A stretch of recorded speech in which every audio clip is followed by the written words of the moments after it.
When I was growing up, everything was pinball. Pinball was everywhere. And in the 80s, Pac-Man came, which totally dominated the scene. 40 years later, video games have expanded into a $100 billion industry, with sporting events based off of these video games that often attract larger crowds than traditional sports.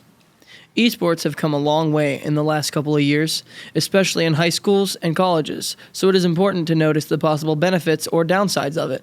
Esports have come a long way in the last couple of years.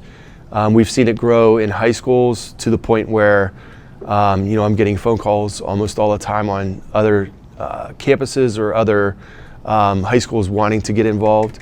They need to know what the benefits are. A good excuse to play video games whenever I want, and just playing a competitive level with different people. And I actually made a lot of my great friends thanks to the esports club in college. So it really got me to connect with a lot of people. And I think one of the main reasons is just to connect with people who like the same stuff as I do.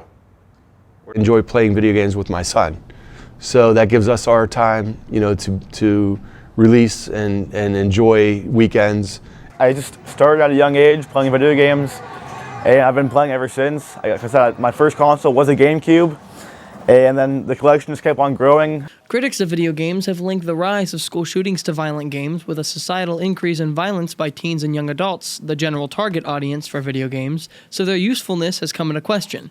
While some believe video games are beneficial for people's health, others find it harmful. I tend to play the video games that are non-violent. Luckily, people in my family don't play those violent games, but I can see how you would get fired up and just want to get excited to the point where you just go out and do something you shouldn't do. It's only for those that take the fictional aspect into real life. I think the media and the violence in video games is probably way blown out of proportion.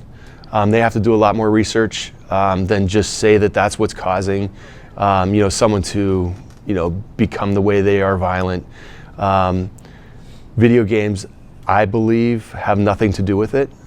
In 2018, the World Health Organization determined excessive video gaming a disease known as gaming disorder, stating that studies suggest that gaming disorder affects only a small proportion of people who engage in digital or video gaming activities.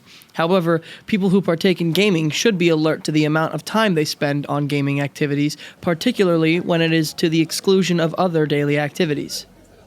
Video games and mental health, I've been doing a lot of research and a lot of reading on this subject, and it's pretty interesting on some of the findings that they have found with people who may be your basement dwellers or your closet, like quiet kids, are starting to come out and experience real life soft skills.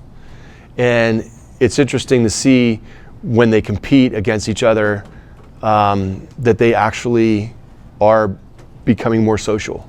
So the social activity is really good.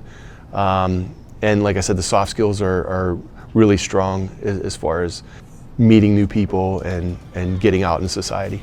I wouldn't make it one of them binge things where people just go lock themselves up for the weekend and binge game for hours and hours. I don't think that's very healthy. You have to stay in check with reality, and make sure that that it's only a video game, and I think it's fine after that.